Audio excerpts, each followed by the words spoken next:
I was thinking of two moments. The moment that came to my mind that I feel like encapsulates who you are, I was thinking about, I was 16 years old. I was a sophomore playing football at Rochester Adams. My dad was one of the coaches there. And I am nervous as all get out. It's our first home game. And at Adams, if you guys have ever been there, it's pretty epic on game day, okay? And so we're at the top of the hill and there's this bagpiper and the lights are on and it's dusk. And I am nervous as can be, adrenaline rocking, don't want to mess up. I remember this moment. My dad's right next to me, and what he says will encapsulate everything. He goes, I'm just sitting there nervous, like probably a little teary because I'm all fired up, and he's next to me, and I just hear, whoa, this is awesome, baby! And I was like, whoa! And, for me growing up with my dad, most children feel like, man, if I perform well enough tonight, maybe my dad will love me, or maybe he'll get some identity from me. Doing that. And the great thing about me is I'm pretty intense, and I can perform for people's love, but I've never had to do that for my dad, and I've never had to do that for Jesus. Mm-hmm. And what's beautiful is he was just there. Like, my dad brings joy, and he brings fun. And I always say, if you're with my dad, you're gonna ball out, and you're gonna have fun doing it. Mm-hmm. And I've had the pleasure of being a part of that.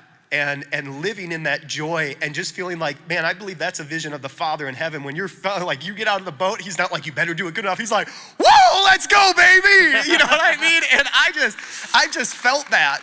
And knowing that you're sitting next to someone, like when we play sports, it's like he's gonna close and he's gonna hit the game winner and he's gonna ball out. Like growing up, having confidence in your dad, like he's gonna show up and he's gonna make it happen is beautiful. And the thing I was thinking the other day, I was with my son, Bryce, who is my boy. Don't mess with Bryce, I'll take you out. And he's like my best friend, and we hang out and we're snuggling by the Christmas tree. And I had this thought that my dad never got to do this with his dad. And one of the reasons I have an opportunity to do that with my son is because of the legacy and the shifting that my parents have brought, as my dad would say, not through their effort, but through the power of Jesus through them. And I remember just sitting there kind of feeling bad, being like, my dad never got this. And we've talked, when you had kids, he didn't have a dad to model. So when he had kids, it was like, for us, he was like, I don't even know what I'm doing.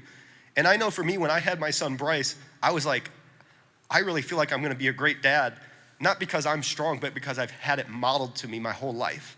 And so I would just say to that, like, I think of my family and I look at that video, like my life has been radically different than my mom's life and my dad's life because of their commitment, their surrender, and their yes to Jesus. And that's the power of the resurrection of Christ in all of us. And so I wanted to honor that for being joyful next to me, for loving me so great, but for setting a new legacy and a new standard and shifting the region of Metro Detroit because of your yes to Jesus through you, Mark, and Steve, and Callie, and Paula, and Mom. So I just want to say thank you to my dad and honor you guys. I think we got a song.